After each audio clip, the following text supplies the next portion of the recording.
Thank you. No problem. Paperwork is a killer.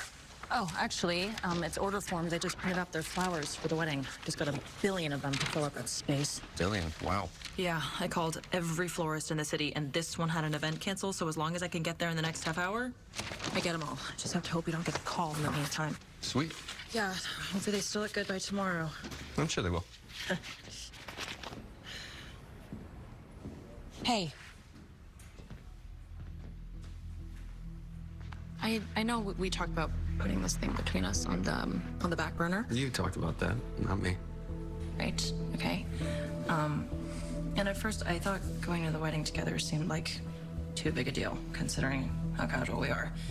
But now that the wedding is kind of small and kind of at a fish store, maybe going together would be fine and fun and no big deal. Sounds good to me. Okay, cool.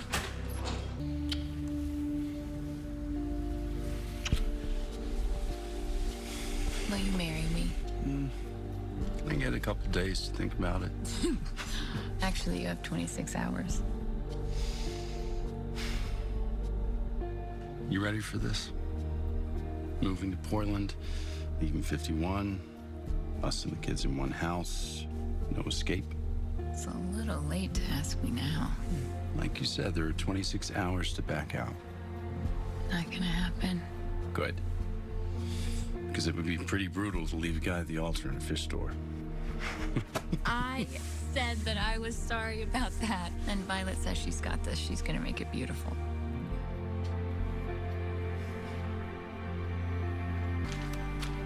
No flowers, no decor.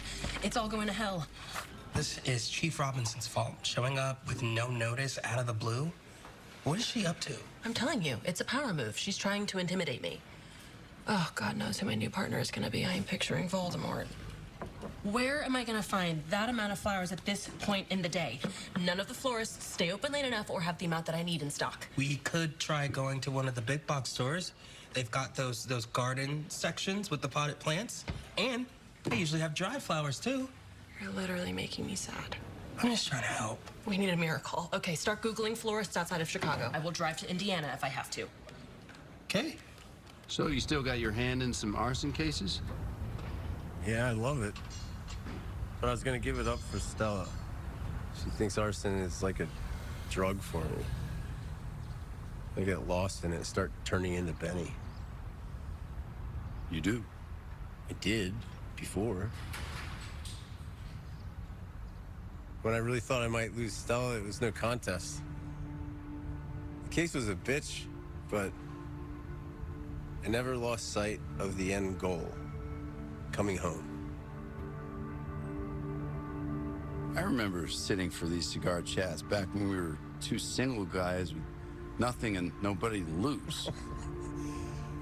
Simpler times, that's for sure.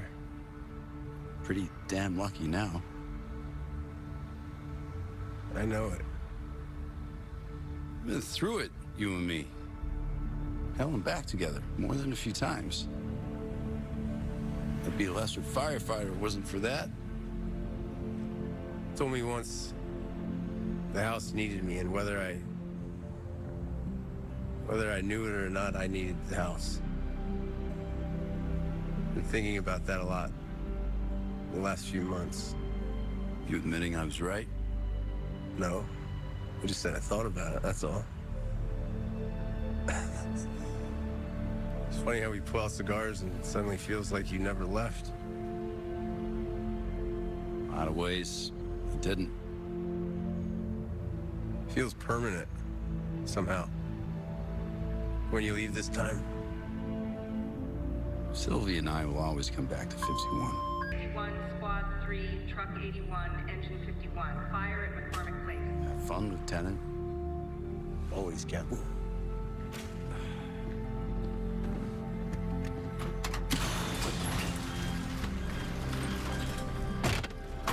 This could be your last call of 51. And the last call, we are not the PIC. So I'll be sure to boss you around a lot. That's so sweet.